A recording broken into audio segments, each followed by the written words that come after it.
Иако американскиот претседател Доналд Трамп објави дека стапи на сила прекин огнот меѓу Иран и Израел, што двете страни го потврдија, Тел Авив тврди дека Техеран истрелал 2 балистички ракети кои биле соборени, со што било прекршено примирието.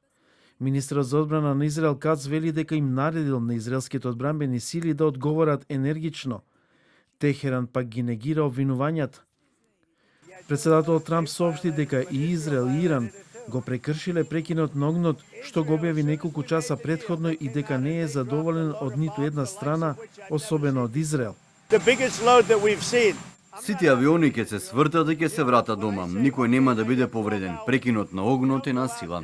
Според американски извори, клучна улога во ова одиграл емирот на Катар, кој ги убедил иранците да го прифатат прекинот на огнот.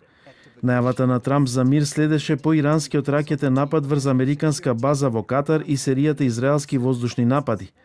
Прифаќањето на договорот дојде откако Техеран го почна својот последен ракетен напад врз Израел, при што загинаа најмалку 4 лица, а 22 беа ранети, додека Израел пред зори почна блиц воздушни напади насочени кон локации низ Иран.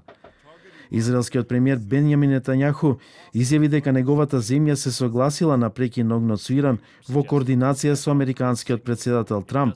Израел ќе одговори силно на секое прекршување на прекинот на огнот.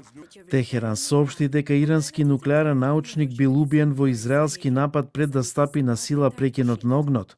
Генералниот директор на Меѓународната агенција за атомска енергија Рафаел Гроси изјави дека испратил писмо до иранскиот министер за надворешни работи Абас Аракчи, во кое предлага состанок и повикува на соработка по објавувањето на прекинот на огнот меѓу Иран и Израел.